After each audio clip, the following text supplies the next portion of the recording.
Hello there. In this video, I'm going to be covering some of the most common modifications done to a 12 valve, which is the governor springs, delivery valves, the modifying the fuel plate, and doing a set of injectors. In addition to doing all these things, I'm going to explain how each one affects drivability, how to set them up properly, and how to make them all work together and have a truck that isn't a smoky, convoluted mess. Now I know the vehicle I'm working on doesn't look like what 99% of your vehicles are going to be. It's not a second-gen Dodge. However, aside from the body, everything from the frame, driveline, engine, trans is all second-gen Dodge. So don't worry if there's anything kind of goofy. I'll explain it in the video, but for otherwise this should be the same as your vehicle that you'll be working on. It's just something pretty cool to work on and a little easier to kind of get a camera in, as it is a pretty easy to access engine bay. Now, with that out of the way, I'm going to show you what tools you're going to need for all three jobs, and I'm going to show you some of the parts I picked out for this. Well, here they are. It doesn't really look like a lot of tools, but this is everything you need to do the whole job. All three tasks. Right here, starting off, this is the slide hammer. This uses a lug nut from the truck. It uses a 15/16 socket, and the thread I think is 9/16-16. So I just welded this to a slide hammer, which I built out of a pipe, and that can be used to remove the injectors, except for the last two, which you can't get under the wiper cowl. But I'll show another trick to kind of make your own at-home tool to pull the injectors out, so you don't have to go and buy some crazy tool. You're going to need a 10 mil socket. I have a nice electric gun right here that I use to put this on. I might have to go and get a ratchet and extension somewhere in the video, but make sure you have your 10 mil rounded up and he hasn't ran away, so you'll need a couple 10 mils.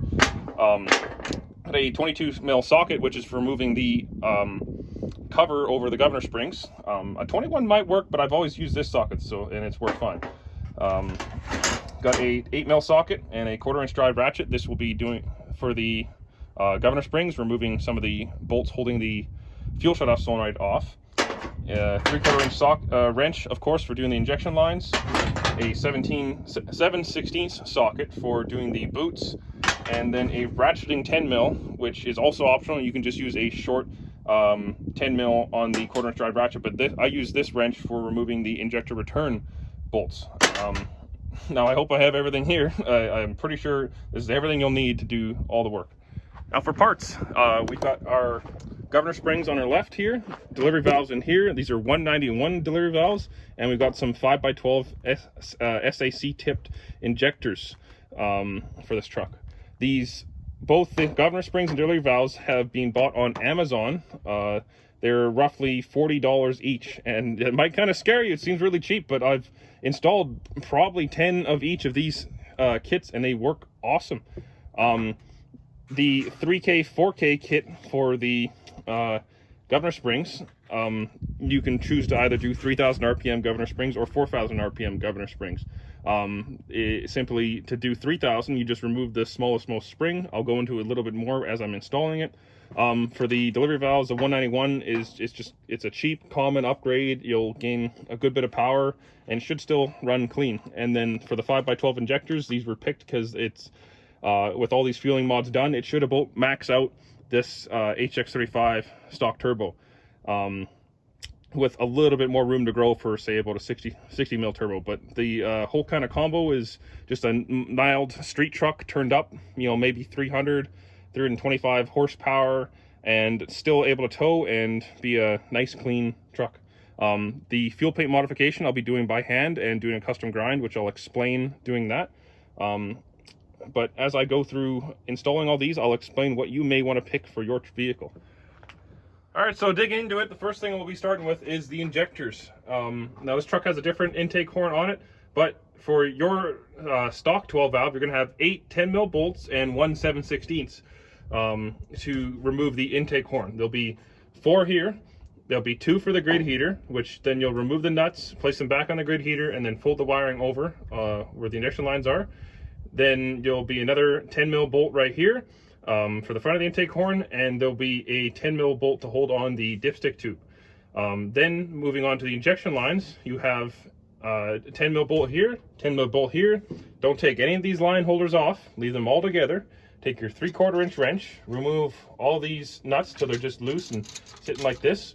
And then you take all the injection lines, you pick them up, and then make sure that you put them in a nice clean place and flip them upside down so you don't get dirt in the tips. Moving on over close to the injectors, you have a injector return line, and to remove this, it's a you take your 10 mil ratcheting wrench, or you take the socket, and you'll want to remove the injector return bolts. And be careful with these, as if you lose these, it's pretty hard to find new ones, but I'm pretty sure Cummins carries them. And you're going to want to inspect your copper return washers. You can reuse these if they're in good shape. Mainly just kind of want to look and see if this is galled deeply anyway. Like this is pretty flat. I've seen some really galled ones and they can leak. It's good to replace them, but you don't necessarily need to. I will be replacing these, as I do have a new set for this job. And make sure you set them aside somewhere where you won't lose them. I always like to put my stuff on top of the wiper cowl on the old second gens there, and things end up disappearing. That aside, moving over to the back here, you have a 10 mil bolt just over by this valve cover, and a banjo that takes a 12 mil socket. Now, removing that banjo, you want to unscrew it, and then there's going to be a rubber washer on top of the fitting on the line here. I'm just going to remove the line to show you closer. Here, you'll have your bolt with your banjo. There'll be a washer on the top and a washer on the bottom, and when you unthread it, make sure that you catch this bottom washer. Sometimes it gets stuck on the threads, and that's good, but you don't want to lose it. It is good to replace these with a nice copper set. So this bottom one is good, but this top one, you can see, has separated from the center of it, so I will be changing that out. It's good to look that over, because if this is bad, you'll get a light fuel leak and it'll cause hard starts.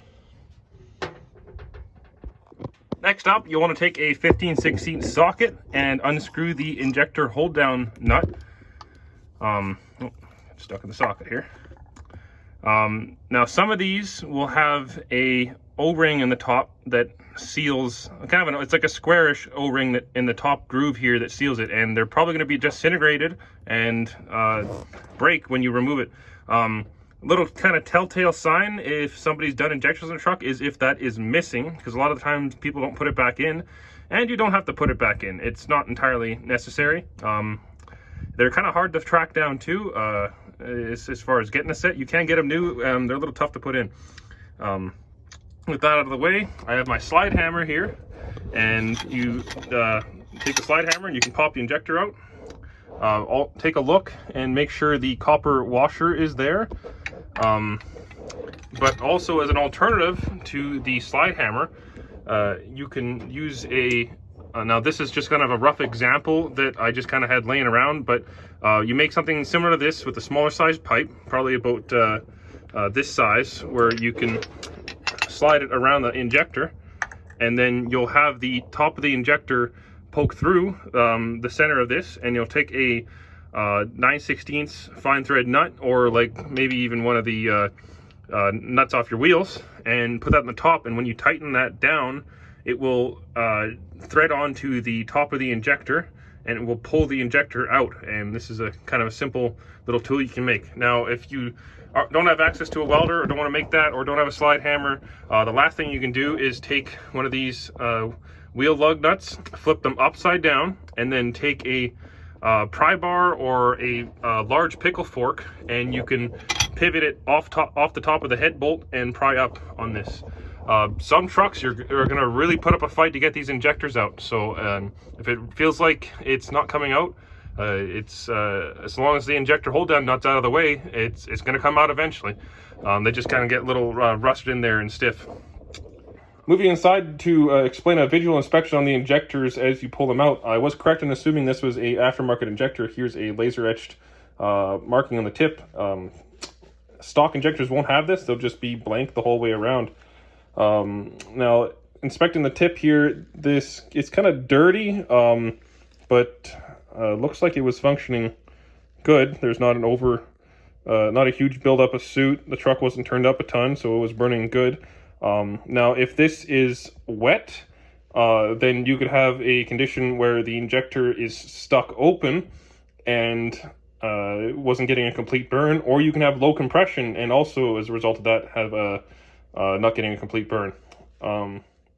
If it is dry and there's a very light amount of soot on it, not like a heavy buildup, it can either be working correctly or it wasn't firing at all. Now it's kind of hard to differentiate between it, but I can show you how to inspect the injector if you are planning to put them back in, or just for your own curiosity's sake. Right here I've got a injector pop-off tester. Now most of you aren't going to need anything like this unless you're doing this quite often. I'm going to test the injector quickly here. So what you'll hear is what a healthy injector sounds like, as it's injecting fuel and it's firing in short, quick bursts, and the needle is seating completely. Now a bad injector is, I'll push this lever down to pressurize it, and fuel will just piss out. It's not going to have any atomization, and it'll have a poor burn, resulting in white smoke. So if this kind of sounds like what your truck's doing, then you possibly have a bad injector. Now, if you, you're probably not going to have one of these injector testers, but if you do have a condition where it is burning white and not working good, even with a new injectors, they can do it as well, as I've had some bad injectors right out of the box. You can remove this tip, use a 15 mil wrench on this. You put this side in your vise, or use a 9/16 wrench on this side if you don't have a vise. Unscrew this holder, then you'll have the injector tip and a spring, a seat, and then a needle. And on the needle and the tip here, you'll remove this, you'll take your tip, and you should be able to pull the injector tip out. You should be able to pull the injector tip out by hand. Now this one's really loose, as I can just do it with my hand here, but it should go in and out like nicely and feel quite good. But if it's stuck, then you have a stuck injector tip, and that's kind of your prime culprit right there. With the injectors out, you're going to want to inspect the bore for any dirt and grime, and you can kind of see there's quite a bit inside here. So what I do is I take an air gun, but I angle it sideways so it kind of blows it up and around and out, so instead of down and into the injector bore here. So make sure you see like a nice clean hole there. Make sure there's no copper washers in there as well. And after that, we'll be ready to install the injectors. For putting the injector in, if it is a used injector, you want to make sure your copper washer is good. So this one's nice and flat, doesn't have any junk inside it, and it's clear, not damaged. You can reuse injector washers if they come out in nice shape, but you can change them out as well. Some people run a thinner injector washer, some run a thicker, thick one. This is kind of stock style. If you have a injector that has a 155 spray angle, then you can use the thinner injector washer to put it down into the bowl of the piston more. So we're just going to run this original injector washer here. So just make sure you keep it nice and clean, drop it in there, it'll lock in place kind of. There's a little alignment ball on it, and then you'll place your injector hold down over top of it. Be very mindful not to get any sort of debris or grime in the top of the injector. With the injector hold downs installed, you're going to have to torque them down, and I think spec is either 45 or 65 foot-pounds, but I go foot-pounds. Has a nice good torque on it right there. I do this because you're supposed to crush the copper washer to seat the injector, and I found with the lesser torque numbers it may not seat all the time. If you torque it down, and you find you'll find that if it's not sealed, you'll have some bubbles and air come out past this injector hold down nut here, which you'll have to pull the injector out, inspect the washer, clean the bore, put it back in, and retorque it down. Next is installing the injector return line. So what I like to do is I like to put all the bolts and banjos in by hand before tightening them up. Something you want to watch out is when you torque the injectors in, you can kind of get them cockeyed like this. So I'm going to have to remove the return line and loosen the bolt and correct the injector. Don't force it, and don't bend the lines too much to try and make it work.